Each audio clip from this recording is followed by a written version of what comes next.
Hi, Taras here. Welcome to Ocean State Aquatics Television and another episode of our running series, What is an Invert? Where we take everything that's basically not a finfish and try and chop it up by family so you know what's best to put in your reef, planted tank, pond, etc. So today we're going to be talking about one of the most important shrimp families that exist basically in the realm of science and in the realm of reef keeping. Today we're going to be talking about the Lysmatidae. This is the peppermint shrimp, cleaner shrimp, fire shrimp, and their relatives. As you can see behind me, there's a reason why the skunk cleaner shrimp is called cleaner shrimp.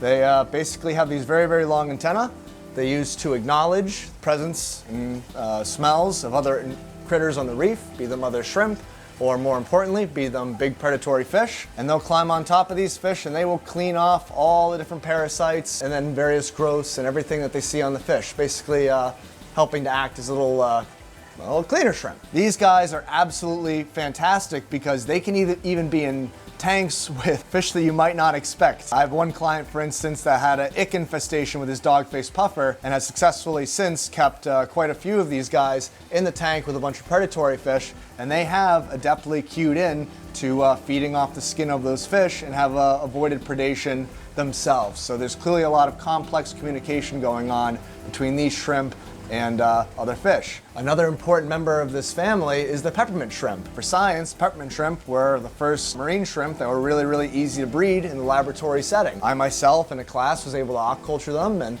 they have a very short larval life cycle relatively, and for that reason we not only have done a lot of good science with Lysmatidae and its relatives, but they're one of the first sustainably aquacultured shrimp in the reef trade. It would be the peppermint shrimp, why they're relatively cheap. They also can be relatively adept at algae control and the feeding off of very small aptasia, depending on the species. The same cannot be said for this skunk cleaner shrimp in front of me and this fire shrimp over on the left. These guys have much longer, more nuanced larval life cycles, some of which that take multiple weeks, essentially living as a very small little snowflake. So for that reason, very few of the skunk cleaner shrimp, less of these guys and a couple of the fire shrimp, are available aquacultured. So that's why it really is kind of a fantastic thing when you see them advertised as aquacultured as your local fish shop, because that's one less shrimp larva that had to go through that complete pelagic odyssey that isn't going to just end up being snatched from the reef. Because once they get to this size,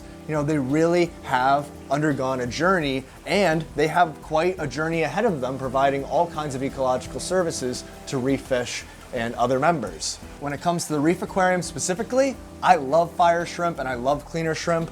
Overall, the Lysmatidae, cleaner shrimp, fire shrimp, and peppermint shrimp, fantastic additions to the reef aquarium. Just don't put them in any tank where they're going to get chomped, because keep in mind, it took them a long way to get here, and they have a long journey ahead of them, hopefully in your tank, and hopefully to be really sustainably aquacultured in the future. So we'll see you next time.